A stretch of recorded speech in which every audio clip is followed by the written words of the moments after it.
Start your show now, press 1. To hear important instructions, press 2.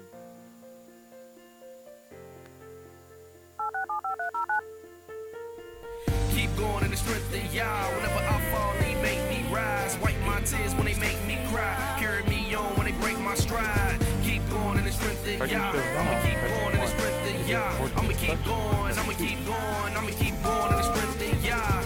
Keep going in the strength of Yah. Your show will go live in 5 seconds. 4, 3, 2, 1. Break my stride. Keep going in the strength of Yah. I'ma keep going in the strength of Yah. I'ma keep going. I'ma keep going. I'ma keep going in the strength of Yah. Have you ever been down and out? No one to look to. Who can you call on? Seem like nothing is going your way. Pockets turned thin, all of your cash gone. Then you face the east and hit your knees and spread your hands high to the Most High. Then He poured down a blessing too big to receive, cause He remember every time that you pay tithes. You see we all got problems. Get your burdens, y'all lay down your tribulations. You see we gotta be strong and courageous, like y'all commanded Joshua and Caleb. Don't nothing come easy in this world. Everything that you need, best believe you gotta work for it. May have to go through the dirt for it. Y'all can steal the thing, but it's a glory king steady search for it. When the lights get dark, Yahweh keeps my candle glowing on. And when things seem like they too hard to handle, I'ma stay strong. Keep going in the strength of Yah. Whenever I fall, He make me rise. Wipe my tears when they make me cry. Carry me on when they break my stride. Keep going in the strength of Yah. I'ma keep going in the strength of Yah. I'ma keep going. I'ma keep going. I'ma keep going in the strength of Yah. Keep going in the strength of Yah. Whenever I fall, He make me rise. Wipe my tears when they make me cry. Carry me on when they break my stride. Keep going in the strength of Yah. I'ma keep going in the strength of Yah. I'ma keep going. I'ma keep going. I'ma keep going in the strength of Yah. Whenever I lost someone I loved or a family member, and my heart grew cold as the snow in December, I looked to my left, then I looked to my right.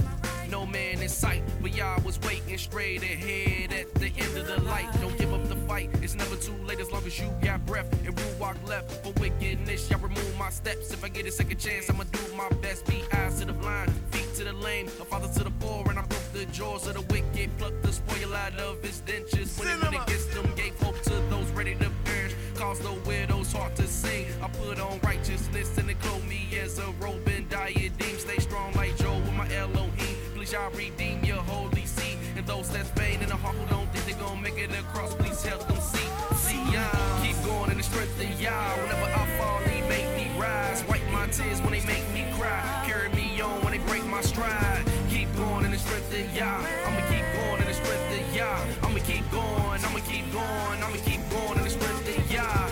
Keep going in the strength of Yah. Whenever I fall, He make me rise. Wipe my tears when they make me cry. Carry me on when they break my stride. Keep going in the strength of Yah. I'ma keep going in the strength of Yah. I'ma keep going. I'ma keep going. I'ma keep going in the strength of Yah. When the lights get dark, Yahweh keeps my candle glowing on. And when things seem like they too hard to handle, I'ma stay strong. When the lights get dark, Yahweh keeps my candle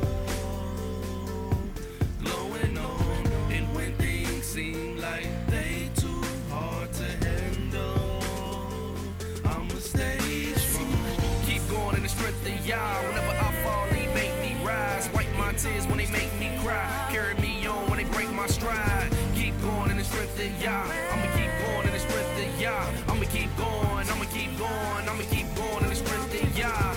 Keep going in the strength of Yah. Whenever I fall, He make me rise. Wipe my tears when they make me cry. Carry me on when they break my stride. Keep going in the strength of Yah. I'ma keep going in the strength of Yah. I'ma keep going. I'ma keep going. I'ma keep going in the strength of Yah.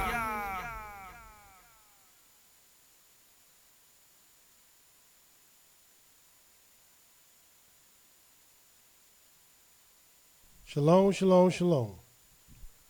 First and foremost, giving all praise and honor to the Holy One of Israel, to the Creator of the heaven, the earth, the sea, and all that is therein is, by saying hallelujah. Praise the mighty Yah. Yah is righteous. Yah is holy. And let Yahweh be magnified. Once again, the Creator has allowed us to come before you another day, bringing to you his great, holy, and exalted words, even the words of truth. My name is Mowreh IshYAH of the House of Israel, located right here in Cincinnati, Ohio, 1907 Vine Street, bringing to you nothing but the truth. And yes, it is true. All we're going to do is tell you the truth. For Yah ordained me to tell you the truth, and this is what I'm going to do. And who is this Yah? Yah is the creator of the heaven, the earth, the sea, and all that is therein is. Yah is the Elohim of our fathers, the Elohim of Abraham, Yitzhak, and YIsraEL, whom you may know as Abraham, Isaac, and Jacob. Yah is our king. He's our judge. He's our lawgiver. And Yah is our only Savior, and not just of Israel, but Yahweh is the Savior of the world. And once again, I praise the mighty Yah for allowing us to bring to you his great, holy, and exalted words. We have been dealing with, starting yesterday, the 7 pillars of righteousness. And why? Because Yahweh desires his people to live. He desires his people to have salvation. He desires for them to be saved. But one cannot be saved without righteousness. And I want you to see this. Why these 7 pillars of righteousness is essential and most important to those who will follow after righteousness. One of the things the Creator told us, right before I show you that, look in the book of Genesis. We're going to start there. Again, the 7 pillars of righteousness. And we brought to you the first pillar, which is the knowledge of Elohim. And we'll recap on that a little bit so you can understand it even more. But the second pillar of righteousness is to believe in Yahweh. You must believe in Yahweh, and you're going to see why. But right before I get right into that lesson, I need to show you the importance of righteousness and how one, it is just impossible, totally impossible to be saved without this righteousness. This is what Yahweh looked for in the most troublous times. And you won't get no more troublous time than the time of Noah. And watch what it say about Noah in Genesis, the 6th chapter.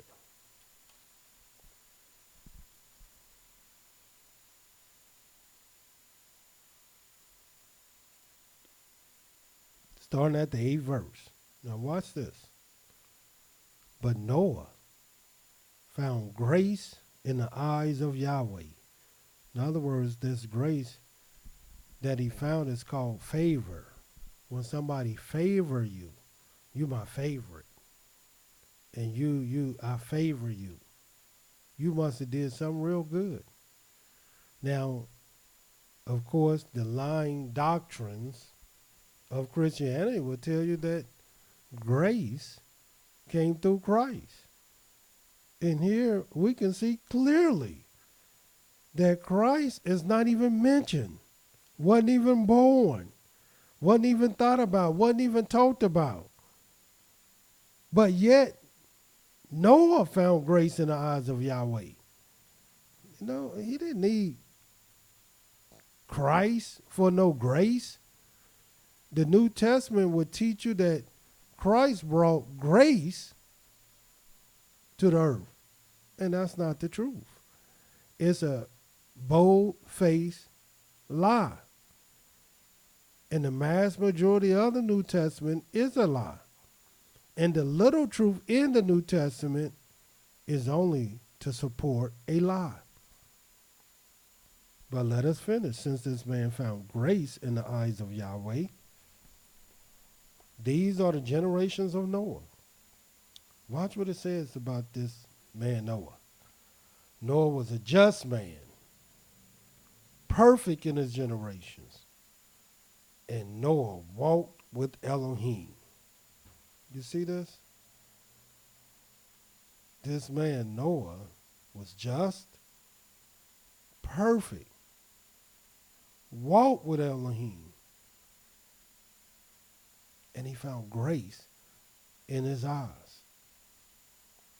And let me show you the fifth and one of the most important things about this man Noah is in Genesis, the 7th chapter.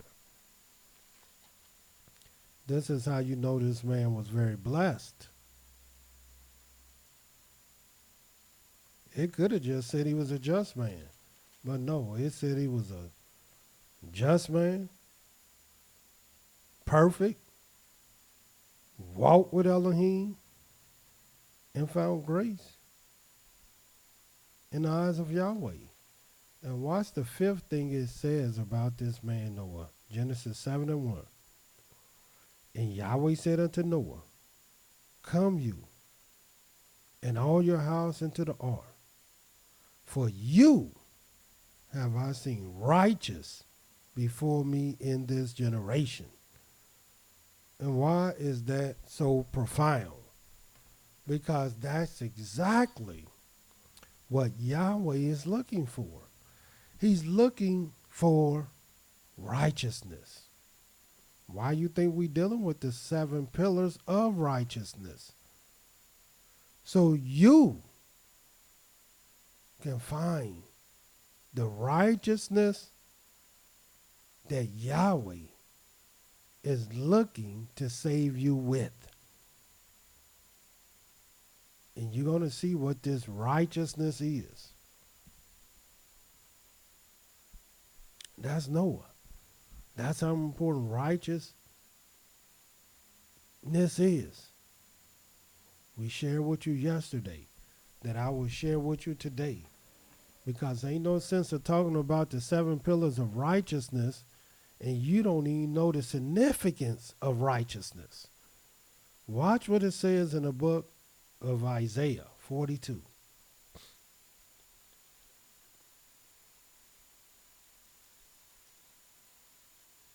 These truths that we bring to you are justice, truth, judgment. They are your salvation. Watch what this says in Isaiah 42. 21st verse. Yahweh is well pleased for his righteousness' sake. He will magnify the law and make it honorable. That's what Yahweh will do. Why will he do it? In other words, people think the law is magnified because of them. They think it's made honorable because of them. But no, it's for Yahweh's righteousness' sake. Because he is so well pleased for it. Which lets you know what righteousness is. And let me show you what righteousness is. Then maybe you can really understand what these pillars or how important these pillars are. in the book of Deuteronomy.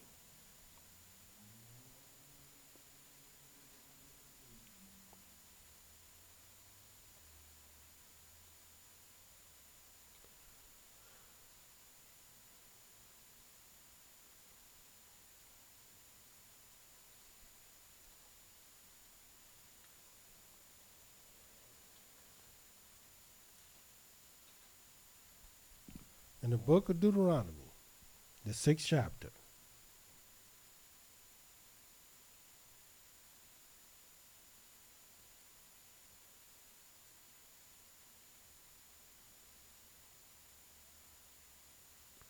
And we're going to start at the 20th verse. And watch this closely. Because we're dealing with the 7 pillars of righteousness, but now we're just showing you what righteousness is. How important righteousness is.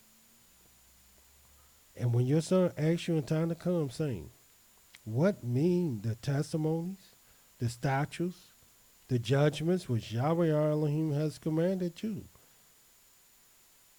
Now think about that for a second. What mean you? What is the meaning of these testimonies? What is the meaning of these statutes? What is the meaning of these judgments? You got people who tell you we don't even have to keep the law. We don't have to worry about these things. They'll tell you that the testimonies of Yahweh is not even a law. These people don't know nothing. Watch what it says in the 21st verse. Then you shall say to your son, we were Pharaoh's bondmen in Egypt, and Yahweh brought us out of Egypt with a mighty hand. And Yahweh showed us signs and wonders, great and grievous, upon Egypt, upon Pharaoh, upon all his household before our eyes. And he brought us out from there, that he might bring us in to give us the land which he swore to our fathers. And Yahweh commanded us to do all these statutes, to fear Yahweh our Elohim for our good always, that he might preserve us alive as it is this day. Now watch this, 25th verse. And it shall be our righteousness if we observe to do all these commandments before Yahweh our Elohim as he has commanded us. This is, if we do this, this is our righteousness. So if one is not interested in doing the commandments, keeping the statutes and the judgments,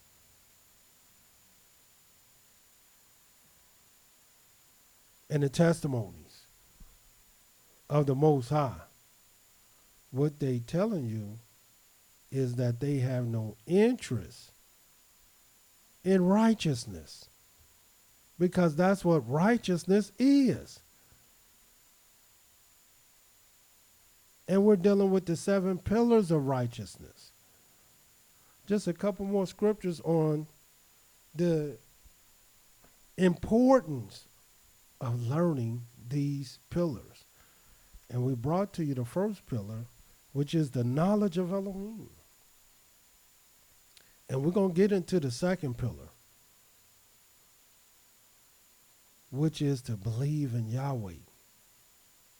And I may add, this belief in Yahweh is not like your belief in religion. People would tell you a belief is an excuse not to know, but not the belief in Yahweh. And you're going to see the difference between your vain beliefs and your belief in Yahweh, because it is definitely different. But again, watch this in the book of Ezekiel, the 14th chapter. If you want to know anything about righteousness, These are the three men that you want to read about. And their name is Noah, Daniel, and Job. And watch what it says about these three men. 12th verse. The word of Yahweh came again to me saying, ain't that sweet? Where all you're hearing is the word of Yahweh. You're not reading and hearing a bunch of vain words, the words of men, and people try to tell you a storybook off of one scripture, and people try to preach to you, but you hearing the word of Yahweh. Watch what it says. Son of man, when the land sins against me by trespassing grievously, then I will stretch out my hand upon it, and will break the staff of the bread thereof, and will send famine upon it, and will cut off man and beast from it. This if the land sins against Yahweh grievously. But watch the 14th verse. Though these three men be in the land, when it sins, Noah, Daniel, and Job were in it. They should deliver but their own souls by their righteousness, says Yahweh. So, in other words, the reason why Yahweh, Noah, Daniel, and Job, all three lived at different time periods in the earth. Their generations had to do nothing with each other. But what they had in common with each other is their ability to be righteous. And Yahweh will use these men as instruments of righteousness, even during a time of great trouble for all three. But look at this trouble, the 15th verse. If I call noisome beasts to pass through the land, and they spoil it so that it is desolate, that no man may pass through because of the beast, though these three men were in it, as I live, says Yahweh, they shall deliver neither sons nor daughters. They only shall be delivered, but the land shall be desolate. Or if I bring a sword upon that land, and say, sword, go through the land, so that I cut off man and beast from it. Though these three men were in it, as I live, says Yahweh, they shall deliver neither sons nor daughters, but they only shall be delivered themselves. And what makes them so important that even if Yahweh cut off man and beast, these three men will live? Well, let's see. 19th verse. Or if I send pestilence into the land, and pour out my fury upon it in blood, to cut off from it man and beast, though Noah, Daniel, and Job were in it, as I live, says Yahweh, they shall deliver neither son nor daughter. They shall but deliver their own souls by their righteousness. Because that's what Yahweh is looking for. He's looking to see the pillars of righteousness that's in you. And this is the thing. You can't fake righteousness. You can't fake nothing with Yahweh. And the reason why is because Yahweh judges the heart. He looks on the inside of you to see what you made of and what you all about. And he know when you are phony, but he also know when you are righteous. This is how important righteousness is. And this is why we're dealing with the 7 pillars of righteousness. Just one more thing I want to show you. In the book of Genesis, about righteousness.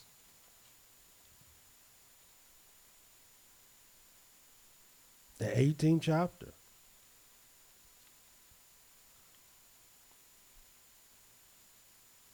The 20th verse. And Yahweh said, because the cry of Sodom and Gomorrah is great, and because their sin is very grievous, I will go down now and see whether they have done altogether according to the cry of it, which is come to me. And if not, I will know. And the men turned their faces from there and went toward Sodom. But Abraham stood yet before Yahweh. And Abraham drew near and said, will you also destroy the righteous with the wicked? And that's a good question. Will you do that? Perhaps there are 50 righteous within a city. Will you also destroy and not spare the place for the 50 righteous that are therein? That be far from you to do after this manner, to slay the righteous with the wicked, and that the righteous should be as the wicked. That be far from you. Should not the judge of all the earth do right? And Yahweh said, if I find in Sodom 50 righteous within the city, then I will spare all the place for their sakes. That's how much Yahweh loved righteousness, that he would spare a whole city of hundreds and thousands of people that's straight out wicked. But there's 50 righteous there. Yahweh will spare the place. Yahweh would even spare for 10 righteous, because that's how much he loved righteousness. Which brings us to the pillar of righteousness. The first pillar is the knowledge of Elohim. And I'm here to tell you, ain't no sense of thinking about righteousness without having the knowledge of Elohim. You got to have it. It's imperative. It's essential. It is number one. Watch what it says about the knowledge of Elohim. I just want you to see this so you can understand its significance, since it is number one, the first pillar.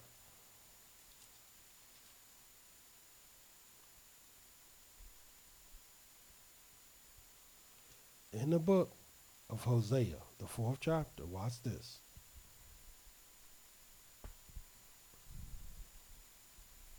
The 6th verse. My people are destroyed for lack of knowledge. Here it is. We want to know why we destroyed as a people. It's not because we don't get together. We don't build businesses together. You got all the entertainers and rappers and Black Matters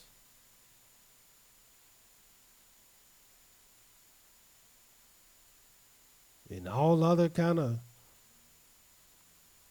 prominent blacks coming together to make a black agenda. Black politicians running for office. But little do all them know, they can come together all they want. They can get together all they want. They can unite all they want. They can unite all their money, all the entertainers, all the football and baseball and basketball players, and all the media people, entertainers, and just put all the famous people together and put their money together and see what will happen. And let me tell you what will happen if they did this. Nothing. Nothing will happen. And why do you think they haven't done it? Because my people are destroyed for lack of knowledge. They don't even have the knowledge to do great things that will bring a people not only together, but will free a people. That takes knowledge. Because you have rejected knowledge, I will also reject you, that you shall be no priest to me, seeing you have forgotten the law of your Elohim. I will also forget your children. It takes knowledge for us to be successful, for us to be united and one, and not just any knowledge.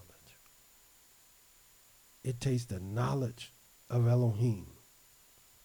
We thought things was going to change because a million black men marched on Washington. And what has changed? Nothing. Nothing at all. As a matter of fact, it got worse. They were told to go back to their own communities and get everybody together. And men start taking care of their babies. Husbands start taking care of their wives. Blacks start supporting one another. There's no greater agenda that you can come up with that's greater and better than the Most High. It takes knowledge, and our people are destroyed for lack of knowledge. Watch what it says in the book of Hosea, the 6th chapter.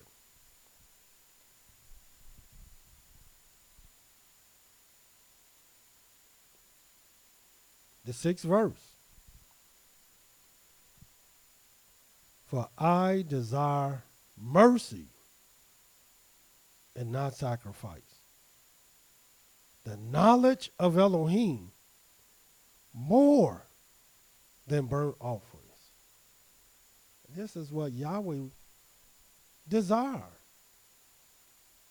more than anything, is mercy and the knowledge of Elohim. This is the agenda that we should be concerning ourselves with.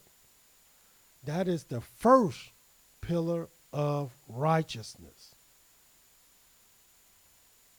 And we get right into the second pillar of righteousness, which is to believe in Yahweh. And as I stated before, this is not some vain belief like you have in your religions, believing that you're going to die and go to heaven. That's a fantasy. That's not even a real belief. It is a belief, but it's just a lie that people told you so that you will look not for greatness in the land of living, but you will look for greatness in some afterlife called heaven. If Yahweh wanted you to go to heaven, why in the world would he make earth? If everybody going to heaven, then what in the world is earth for? Ask yourself that.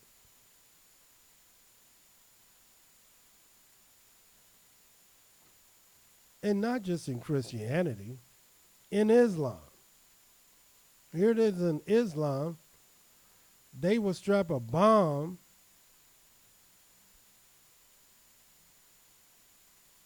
to their back, run in and kill a bunch of innocent women and children, and that will be a blessing. Or women and children they call infidels, and that will be considered a great blessing in Islam. And then they will go to the afterlife also. But instead of them going up to heaven, they will go down in the ground. Because they don't want to be with Christians, so they go down. Under the ground with water flowing with rivers of wine. I thought a Muslim don't even supposed to drink wine, but in their afterlife, their rivers are full of wine. Sitting on couches with a bunch of big-eyed virgins.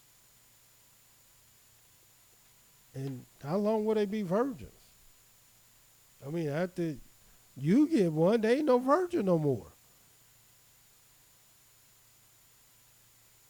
It's just madness. Total madness. That's why it's important to have the knowledge of Elohim.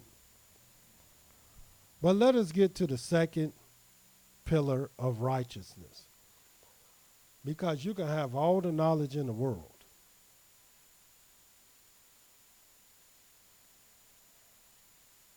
but your knowledge is not going to mean nothing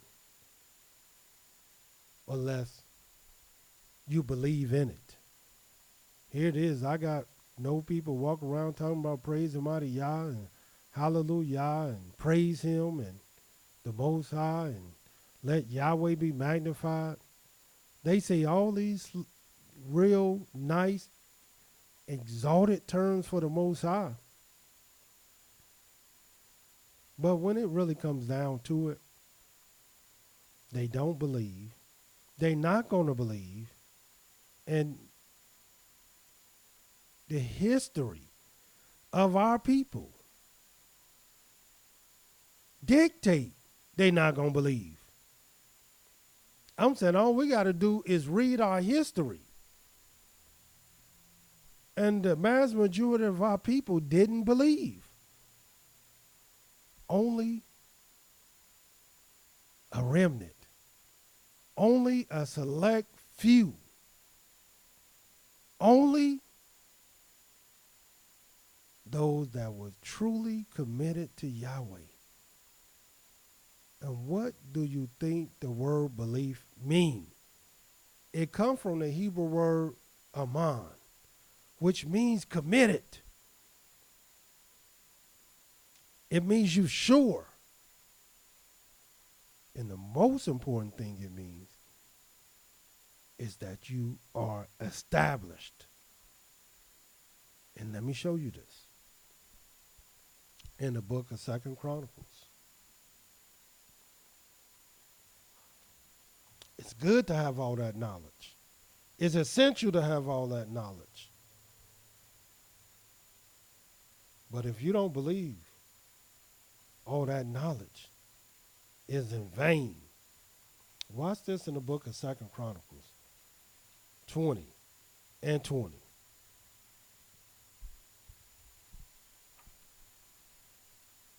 And they arose early in the morning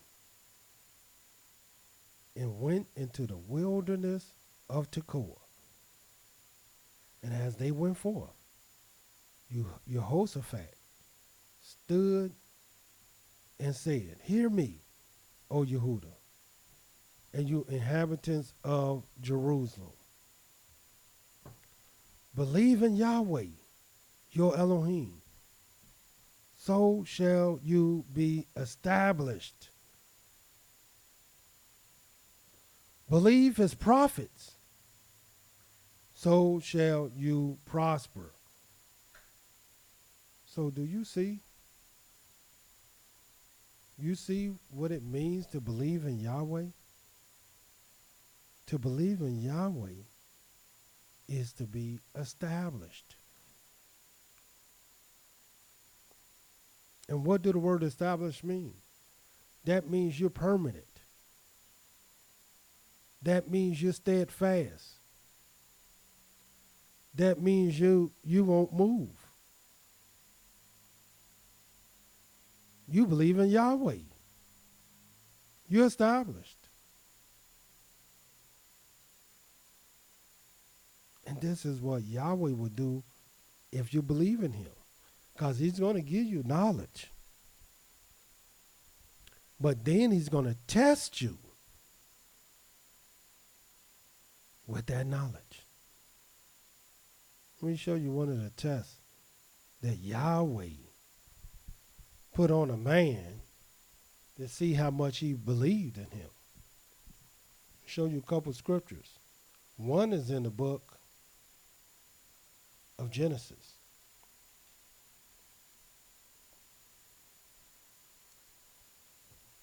Genesis, the 15th chapter.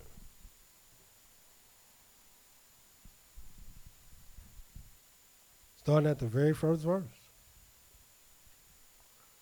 After these things, the word of Yahweh came to Abram in a vision, saying, Fear not, Abram, I am your shield, and your exceedingly great reward. And Abraham said, Yahweh, what will you give me, seeing I go childless? And the steward of my house is this Eleazar of Damascus. And Abram said, Behold, to me you have given no seed. And look, one born in my house is my heir. And behold, the word of Yahweh came to him, saying, This shall not be your heir, but he shall come forth out of your own bowels shall be your heir. And he brought him forth abroad, and said, Look now toward heaven, and tell the stars if you are able to number them. And he said to him, So shall your seed be. And he believed in Yahweh, and he counted it to him for righteousness. In other words, he had no interest in counting nothing. If Yahweh said that his seed shall be the stars of heaven,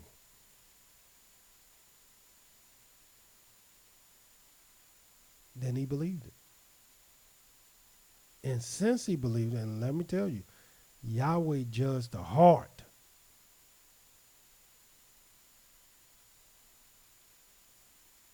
So there was no way to trick Yahweh. And Yahweh counted this thing as righteousness. And watch what else this same man would do. It was really a miracle. It was something that I don't know how many people could have done this. And it's in the book of Genesis 22. Because we're talking about the second pillar of righteousness. And it is your belief in Yahweh. And see, what our people don't believe, see, a lot of people think they got knowledge today. And that's good. But then, once you get to the second pillar, then this when a real test comes. Because Yahweh is going to test, he's going to see if you believe in him. If you believe in Yahweh. And he's going to know, even way before you get to the third pillar of righteousness, the fourth pillar of righteousness, and so forth and so on. The second pillar of righteousness, he will know. Watch this, Genesis 22:1. And it came to pass after these things that Elohim did tempt Abraham and said to him, Abraham. And he said, Behold, here I am. And he said, Take now your son, your only son Isaac, whom you love, and get you into the land of Moriah, and offer him there for a burnt offering upon one of the mountains which I tell you of. And Abraham rose up early in the morning and saddled his donkey and took 2 of his young men with him and Isaac his son and split the wood for the burnt offering and rose up and went to the place of which Elohim had told him. Then on the 3rd day, Abraham lifted up his eyes and saw the place afar off. And Abraham said to his young men, Abide you here with the donkey, and I and the lad will go yonder and worship, and come again to you. And Abraham took the wood of the burnt offering, laid it upon Isaac his son, and he took the fire in his hand and a knife, and they went both of them together. And Isaac spoke to Abraham his father, and said, My father. And he said, Here am I, my son. And he said, Behold, the fire and the wood, but where is the lamb for a burnt offering? And Abraham said, My son, Elohim will provide himself a lamb for a burnt offering. So they went both of them together. And they came to the place which Elohim had told him of. And Abraham built an altar there, laid the wood in order, bound Isaac his son, laid him on the altar upon the wood. And Abraham stretched forth his hand, took the knife to slay his son. And the angel of Yahweh called to him out of heaven and said, Abraham, Abraham. And he said, Here am I. And he said, Lay not your hand upon the lad, neither do you anything to him. For now I know that you fear Elohim, seeing you have not withheld your son, your only son, from me. You see what your belief in Yahweh will do? You see how Yahweh will test your beliefs?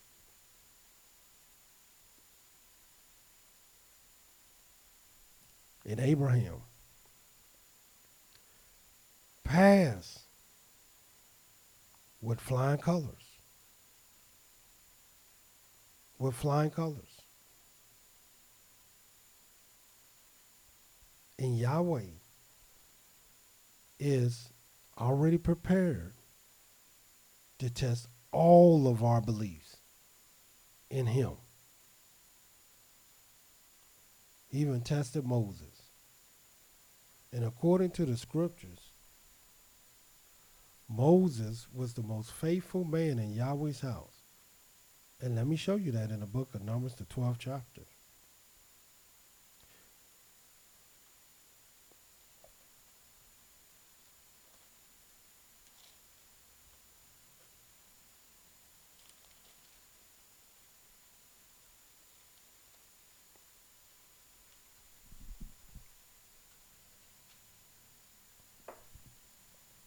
In the book of Numbers, the 12th chapter, the first verse. And Aaron spoke against Moshe because of the Ethiopian woman whom he had married. For he had married an Ethiopian woman. And they said, Has Yahweh indeed spoken only by Moshe? Has he not spoken also by us? And Yahweh heard it. Now the man Moses was very meek, above all the men which were upon the face of the earth. And Yahweh spoke suddenly to Moses, to Aaron, to Miriam, Come out, you three, to the tabernacle of the congregation. They three came out. And Yahweh came down in the pillar of the cloud, stood in the door of the tabernacle, and called Aaron and Miriam, and they both came forth. And he said, Hear now my words. If there is a prophet among you, I, Yahweh, will make myself known to him in a vision, and will speak to him in a dream. My servant Moses is not so, who is faithful in all my house. With him will I speak mouth to mouth, even apparently, and not in dark speeches. And the likeness of Yahweh shall he behold, Why then were you not afraid to speak against my servant Moshe? This is how faithful, meek, good this man was, that Yahweh would not even come to this man in a vision, would never speak to him in a dream. He speak to this man face to face, even apparently, not in dark speeches. But even he was tested. Because it don't matter how great you are. Yahweh is going to test you. He's going to see what's in your heart. And look how he tested Moses in the book of Numbers, the 20th chapter.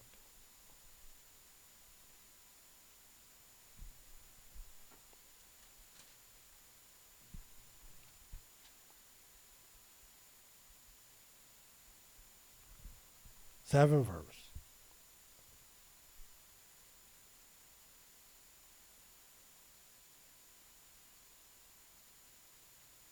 Let's start at the first verse, because I want you to hear this story. Then came the children of Israel, even the whole congregation, into the desert of Zin in the first month, and the people stayed in Kadesh, and Miriam died there and was buried there. And there was no water for the congregation. Look, just let it not be no water and see how foolish people start acting. Let it be no food and see how people start acting. And they gathered themselves together against Moshe and against Aaron. And the people strove with Moshe and spoke, saying, with Elohim, that we had died when our brethren died before Yahweh?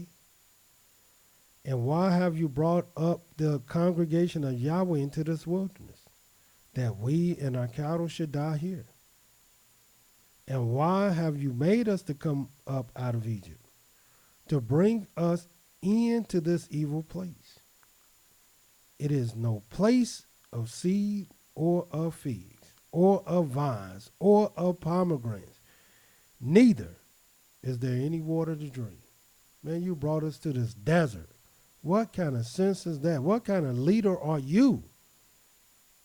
And you brought us to this desert, and we had everything in Egypt. And Moses and Aaron went forth from the presence of the assembly of the door of the tabernacle of the congregation. And they fell upon their faces, and the glory of Yahweh appeared to them. And Yahweh spoke to Moshe, saying, take the rod, and gather you the assembly together, you and Aaron, your brother, and speak you to the rock before their eyes, and it shall give forth his water, and you shall bring forth to them water out of the rock.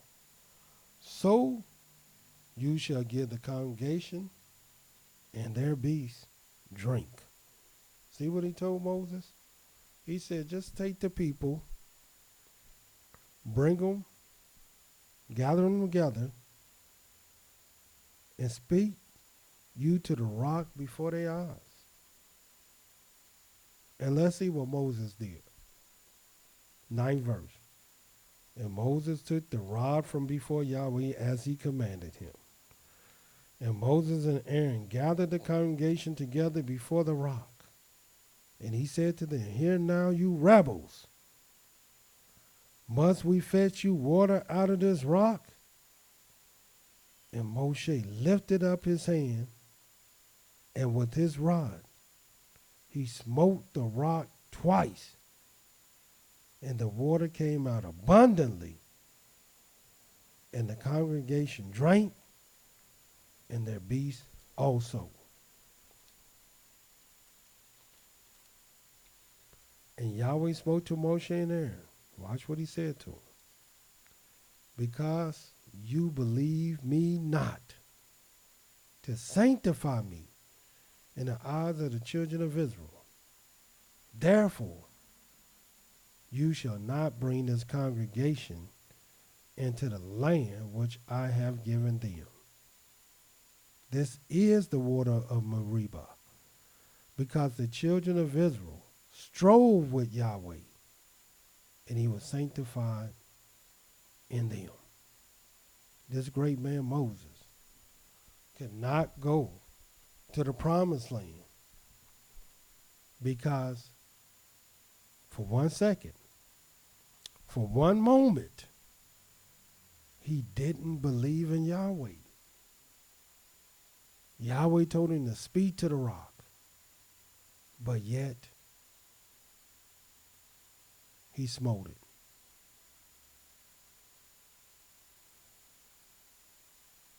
Now do you see why we must seek righteousness? Now do you see why we must know the 7 pillars of righteousness?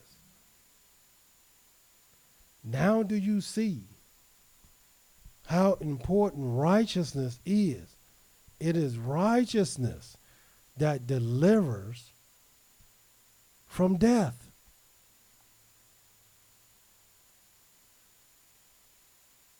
This is what we got to know. Also, watch this.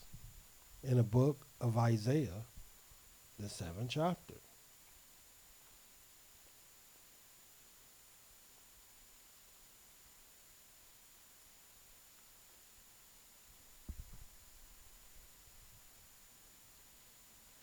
The first verse.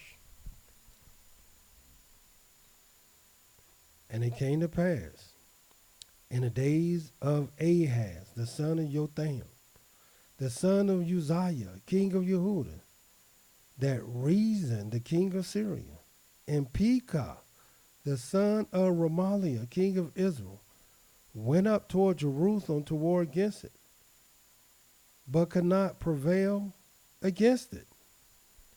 And it was told to the house of David, saying, Syria is confederate with Ephraim. In other words, you got a foreign nation that confederated with Ephraim, which was the house of Israel, against the house of David. This was a total abomination. And his heart was moved, talking about Ahaz, and the heart of his people.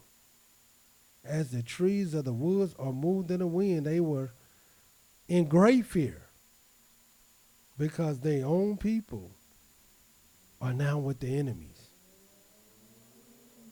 But watch what Yahweh say. 3rd verse. Then said Yahweh unto the prophet Isaiah, Go forth now to meet Ahaz, you, and should Yashu, your son, at the end of the conduit of the upper pool in the highway of the fullest field, and say to him, Take heed and be quiet. Fear not, neither be faint-hearted, for the 2 tails of these smoking firebrands, for the fierce anger Rezin in Syria, and the son of Remaliah, because Syria, Ephraim, and the son of Remaliah have taken evil counsel against you, saying, Let us go up against Yehudah and distress it, and let us make a breach therein for us, and set a king in the midst of it, even the son of Tabiel. Thus says Yahweh, it shall not stand, neither shall it come to pass. That's why Yahweh told Ahaz, don't fear it, because Yahweh ain't going to stand for it anyway, and it's not going to come to pass. For the head of Syria is Damascus. The head of Damascus is Rezin. And within 65 years, and what's that, 65 years, shall Ephraim be broken, that it be not a people. Yes, in other words, Yahweh was going to do something with Ephraim anyway.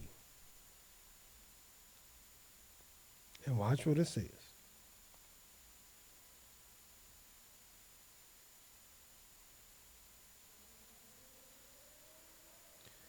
ninth verse. And the head of Ephraim is Samaria, and the head of Samaria is Remaliah's son. If you will not believe, watch this, surely you shall not be established. And we have a lot of non-believers in our community. We have a lot of non-believers in our nation. We have a lot of non-believers in our congregations.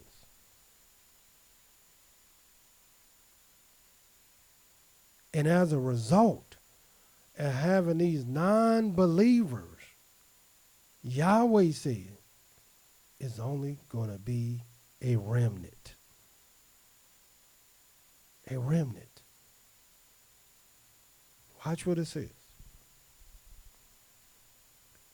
Moreover, Yahweh spoke again to Ahaz, saying, ask you for a sign from Yahweh your Elohim. Ask it either in the depth or in the height above. You just ask me a sign so I can show you what I'm telling you is the truth. But Ahaz said, I will not ask, neither will I tempt Yahweh. And he said, well, hear you now, O house of David. Is it a small thing for you to weary man? But will you weary my Elohim also?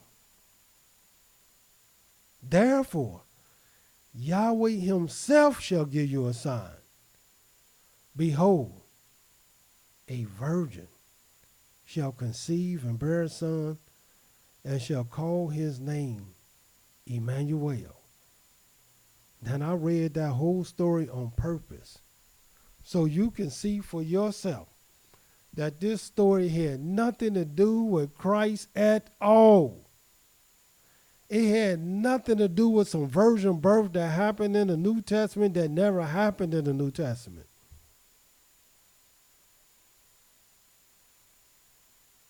That whole story in the New Testament is a total fiction. And as we read the story, it said nothing about some virgin being born 2,000, 4,000, 3,000 years later.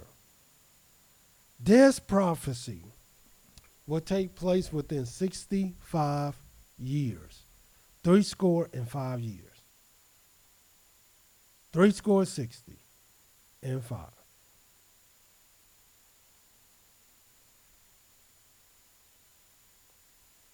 And I may add, when it says, behold, a virgin shall conceive, they just put the word virgin, but really, this Hebrew word means young lady or maid.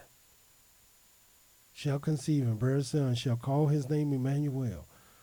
Butter and honey shall he eat, that he may know to refuse the evil and choose the good. For before the child shall know to refuse the evil and choose the good, the land that you abhor shall be forsaken of both her kings. Yahweh shall bring upon you and upon your people and upon your father's house days that have not come from the day that Ephraim departed from Yehudah, even the king of Assyria. See, Yahweh did that. But what's the point? The point is, if they didn't believe, Yahweh says, surely they will not be established.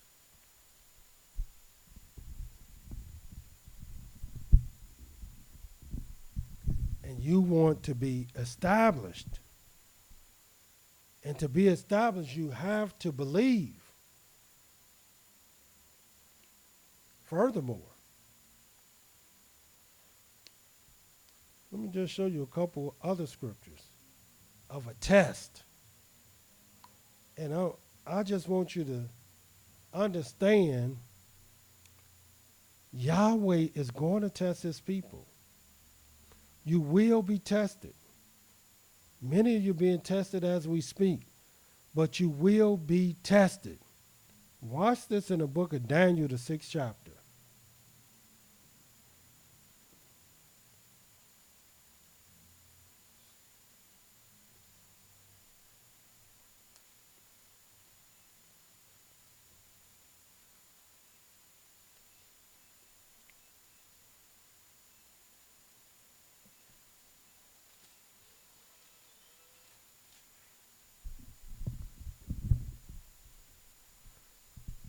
In the book of Daniel, the 6th chapter,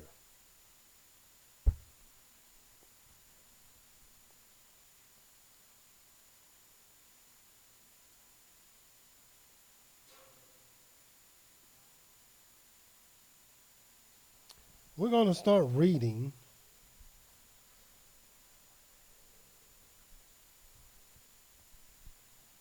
at the first verse. It pleased Darius to set over the kingdom 120 princes, which should be over the whole kingdom. And watch this. And over these three, and over these three presidents, of whom Daniel was the first, that the princes might give accounts to them, and the king shall have no damage. Then as Daniel was preferred above the presidents and princes, because an excellent spirit was in him, and the king thought to set him over the whole reign, everything. Then the presidents and the princes sought to find occasion against Daniel concerning the kingdom. And here come the test. But they can find no occasion nor fault. For as much as he was faithful, neither was there any error or fault found in him. Then said these men, we shall not find any occasion against this Daniel, unless we find it against him concerning the law of his Elohim. Then the presidents and the princes assembled together to the king, and said thus to him, King Darius live forever. All the presidents of the kingdom, the governors, the princes, the counselors, the captains have consulted together to establish a world statute, to make a firm decree that whoever shall ask a petition of any Elohim or man for 30 days, except you. And why 30? Because they knew that's what a month was, 30 days. They knew that. That's all the scriptures talk about. O king, he shall be cast into the den of lions.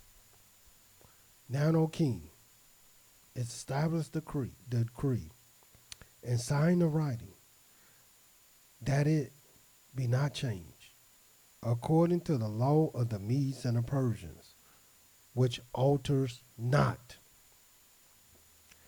Therefore King Darius signed the writing and the decree. Now when Daniel knew that the writing was signed, he went into his house, and his windows being opened in a chamber toward Jerusalem, he knelt upon his knees 3 times a day and prayed, and gave thanks before his Elohim as he did before. Then these men assembled and found Daniel praying and made supplication before his Elohim. Then they came near and spoke before the king concerning the king's decree. Have you not signed a decree that every man that shall ask a petition of Elohim or man within 30 days, except of you, O king, shall be cast in the den of lions? Then king answered and said, the thing is true, according to the law of the Medes and Persians, which alters not. Then answered they and said before the king, that Daniel, which is of the children of the captivity of Yehudah, regards not you, O king, nor the decree that you have signed, but makes his petition 3 times a day. Then the king, when he heard these words, was greatly displeased with himself, and set his heart on Daniel to deliver him. And he labored till the going down of the sun to deliver him. Then these men assembled to the king and said to the king, know, O king, that the law of the Medes and Persians is that no decree nor statute which the king establishes may be changed. Then the king commanded, and they brought Daniel, cast him into the den of lions. Now the king spoke and said to Daniel, your Elohim whom you serve continually, he will deliver you. And a stone was brought, laid upon the mouth of the den, and the king sealed it with his own signet, and with the signet of his masters, that the purpose might not be changed concerning Daniel. Then the king went to his palace, passed the night fasting. And why would he fast? He taking a page out of what we do as Israelites. Neither were instruments of music brought before him, and his sleep went from him. Then the king arose early in the morning, went in haste to the den of lions. And when he came to the den, he cried with a lamentable voice to Daniel. And the king spoke and said to Daniel, O Daniel, servant of the living Elohim, is your Elohim who you serve continually able to deliver you from the lions?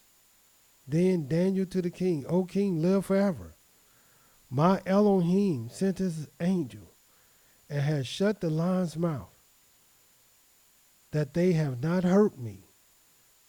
For as much as before him innocence was found in me, and also before you, O king, have I done no hurt. Then was the king exceedingly glad for him, and commanded that they should take Daniel up out of the den. So Daniel was taken up out of the den, and no manner of hurt was found upon him, because he believed in his Elohim. And that's what we're talking about. The 7 pillars of righteousness. The second pillar, which is the belief in Yahweh. Because Yahweh is going to test your belief. He's going to see what's in your heart.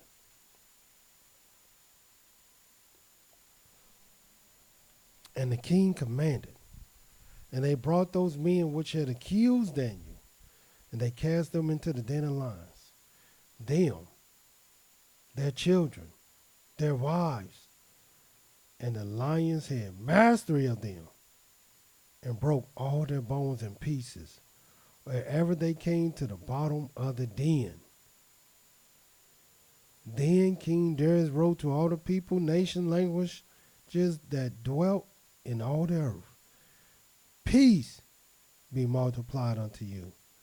I make a decree that in every dominion of my kingdom men tremble and fear before the Elohim of Daniel, for he is the living Elohim and steadfast forever, and his kingdom that which shall not be destroyed, and his dominion shall be even to the end. This is what Yahweh will do. And watch this 27th verse.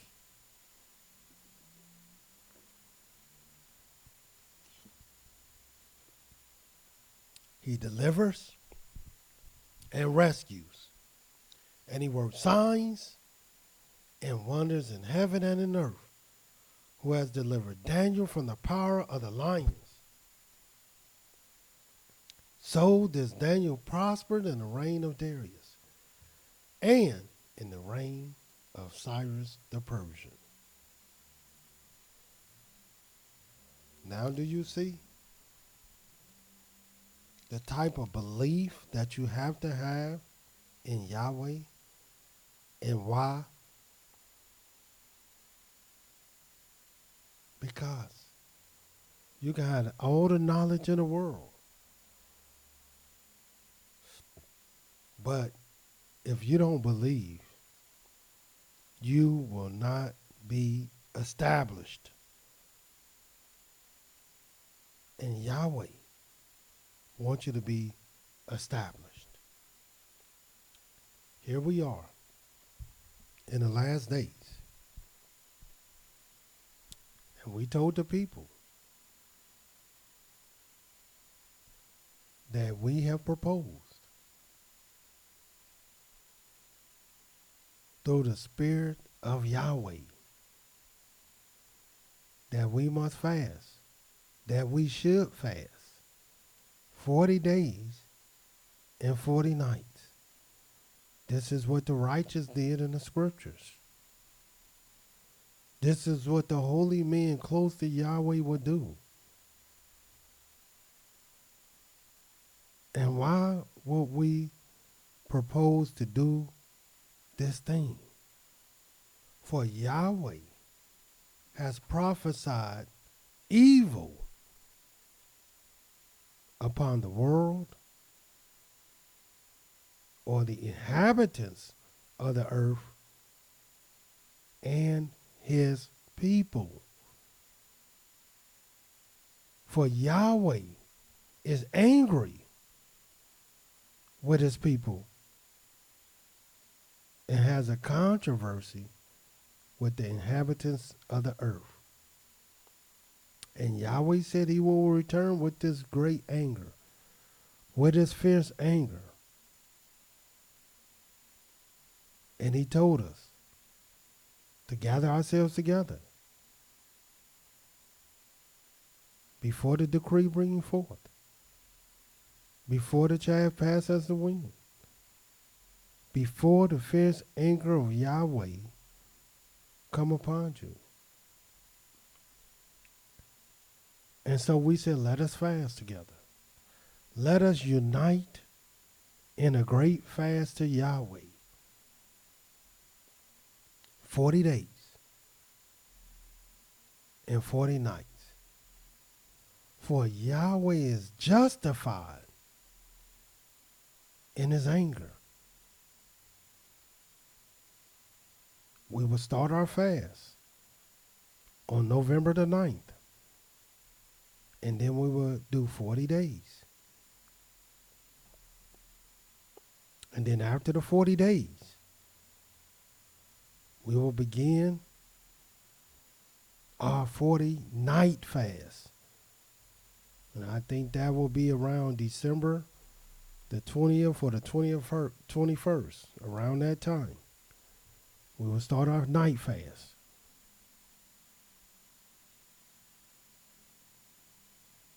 And why do I bring this up right now? Because Yahweh will test our people. And I want you to see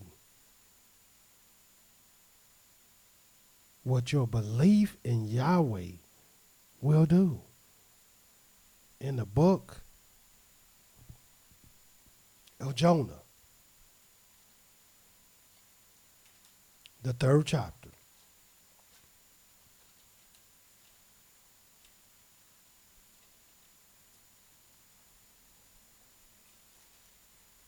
Look what this says.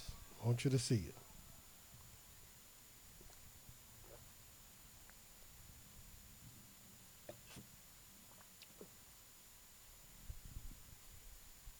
The first verse, Jonah 3:1.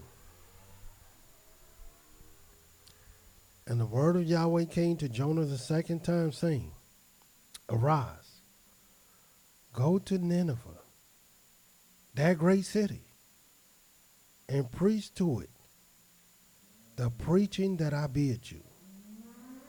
So Jonah arose and went to Nineveh, according to the word of Yahweh. Now Nineveh was an exceedingly great city, a 3 days' journey. And Jonah began to enter into the city a day's journey. And he cried and said, Yet 40 days, and Nineveh shall be overthrown. Jonah didn't go to the king. He didn't go to the prince. He didn't go to the bailiff. He didn't go to no counselor. Jonah went in the streets of Nineveh and cried out and let them know that in 40 days, Nineveh shall be overthrown. And watch the 5th verse. I want you to see what the people did who wasn't even Israelites.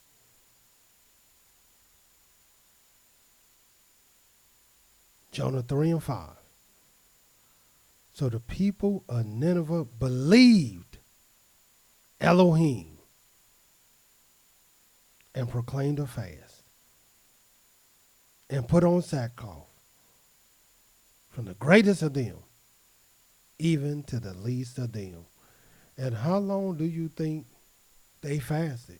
You think they fasted 1 or 2 days? No, because they were going to be overthrown in 40 days. And I can assure you, they fasted that long. Watch what it says. So the people of Nineveh believed Elohim, proclaimed a fast, put on sackcloth, from the greatest of them even to the least of them. For the word came to the king of Nineveh, and he arose from his throne, and he laid his robe from him, covered himself with sackcloth and sat in ashes. And he caused it to be proclaimed and published through Nineveh by the decree of the king and his nobles, saying, let neither man nor beast, herd nor flock taste anything. Let them not feed nor drink water, but let man and beast be covered with sackcloth, and cry mightily to Elohim. Yea, let them turn everyone from his evil way and from the violence that is in their hands. Who can tell if Elohim will turn and repent and turn away from his fierce anger, that we perish not? And Elohim saw their works. He saw what they was doing, that they turned from their evil way. And Elohim repented of the evil that he had said that he would do to them, and he did it not. See what your belief in Yahweh will do? In other words, they believed that Yahweh was going to overthrow their cities, just like Jonah prophesied. And here it is, we're telling you that Yahweh is returning with his anger. And Yahweh is justified in his anger. And he has a controversy with the inhabitants of the earth and his people. So what do you think Yahweh will propose to do in his fierce anger? Well, what we propose is to do what they did in the scriptures.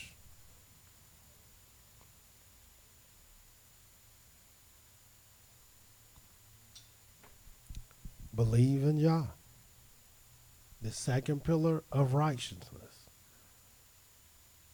You cannot be established without believing in Yahweh. It's essential. You can't skip it by no stretch of the imagination. And all the holy men had that in common. They believed in Yahweh. Surely some of them slipped, as you will.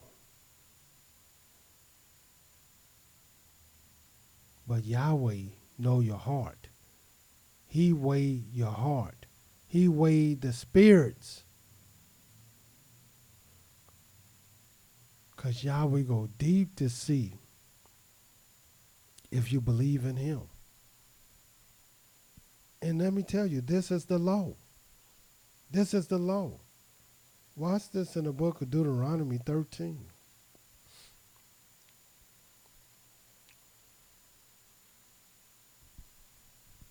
Watch what this says.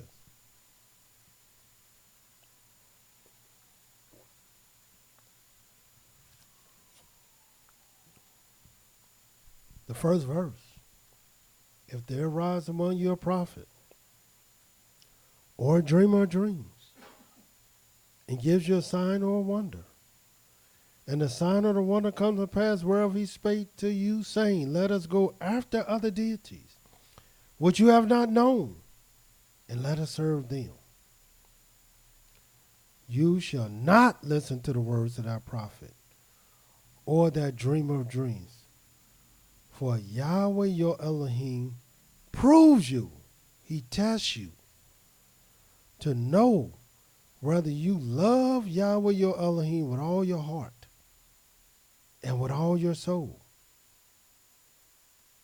You shall walk after Yahweh your Elohim and fear him and keep his commandments, obey his voice, and you shall serve him and cling to him. And no matter who will try to entice you to go against Yahweh, don't believe them. In the book of Psalms, Psalm 27.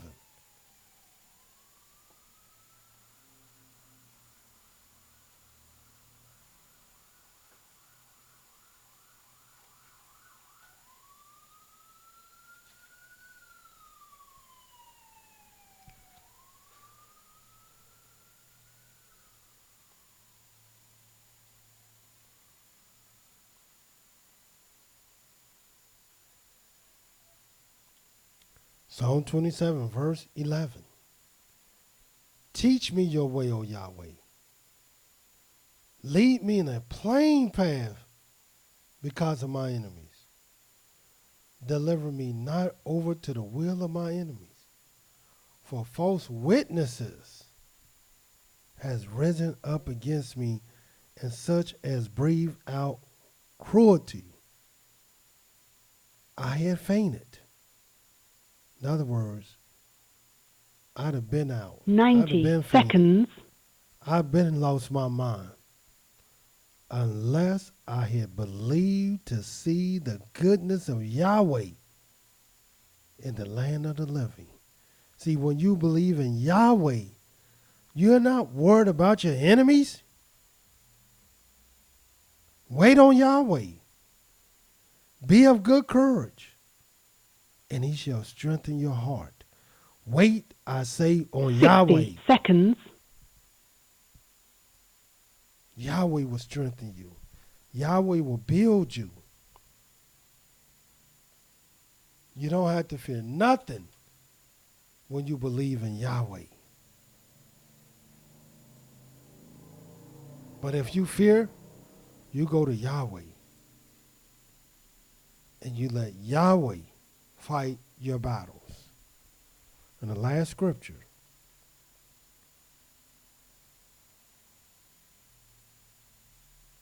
this is what you want to say, this is what you want to do, and this is the bottom line in the book of Psalms 119. 10 seconds. In the book of Psalms 119, verse 66.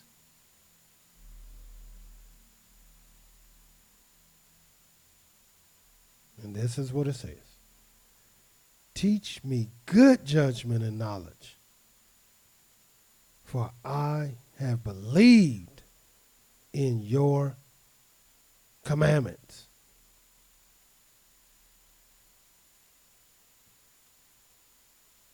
I believe in your commandments. And to believe in Yahweh commandments, to believe in Yahweh, is your righteousness. It is the second pillar of righteousness. And this is the pillar that will establish you. So until tomorrow, Yahweh love you. And so do I. Shalom.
arise, shine, for the light has come. The glory of Yah has risen up on his sons and his daughters. The darkness is uncoverable. Sheets of our lovers were perverted till we burn. So now it's time to return back to Yah, our city of refuge. The fountains of living waters. This showers me with righteousness, restores my order, and turns this bond to a king. A song for my soul to sing that brought me down very low.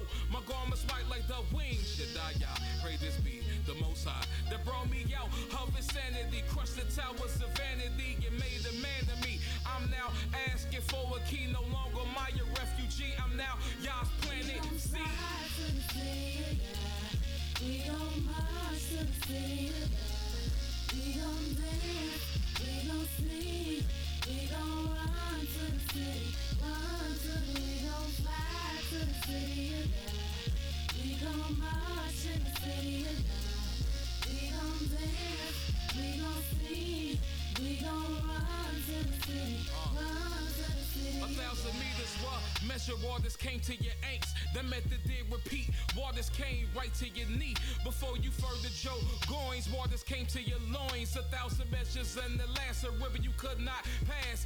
Everything that touched the waters was healed. Plenty of your fish left to swim. There was meat from the trees, nourished the bodies from leaves. The vision I seen was more than a dream. Waters flow on sides of sanctuary. My heart had joy and merit. I'm renovating my soul until we make it home. Foolish sins forever gone. Got spirit resting on my bones. Brothers and sisters, you with me? Let's purge ourselves really quickly. Make our souls polished and spiffy. So we come. We gon' fly to the city of God. We gon' march to the city of God. We gon' dance, we gon' sing, we gon' run to the city, run to the city of God. Praise to the Most High for getting me out, for blessing me with understanding of what you talking about. My sins are too many. I thought another God could save. To you will woke me from a slumber, pull me right from my grave. And now that I'm saved, I'm blessed to know or understand truth. That no blessing, the curses coming, least is coming through you. I sing praises to my God, to my very last breath, and use your laws as a ladder if I ever misstep. Let's praise the Most High, Yah, pay His holy name. Regard, we have come a long way, yet we got so far before we right before our King. All of this ain't seen till we the sons of righteousness with healings up in our wings. We gon' fly to the city of God. We gon' march to the city of God. We gon' dance, we gon' sing, we gon' run to the city, we gon' fly to the city of God. We gon' march to the city of God. We gon' dance, we gon' sing, we gon' run to the city, run to the city of God. I'm on the go. I'm on the go. I wanna go. I'm on the go. I'm on the go. I wanna go home. I wanna go home. Wicked, I won't get down. Wicked, I won't get down now. I wanna go. I wanna go. I wanna go. I wanna go. I wanna go home. I wanna go home. Wicked, I won't get down. Wicked, I won't get down now. I wanna go. I wanna go. I wanna go. I wanna go. I wanna go home. I wanna go home. Wicked, I won't get down. Wicked, I won't get down now. I wanna go. I wanna go. I wanna go. I wanna go.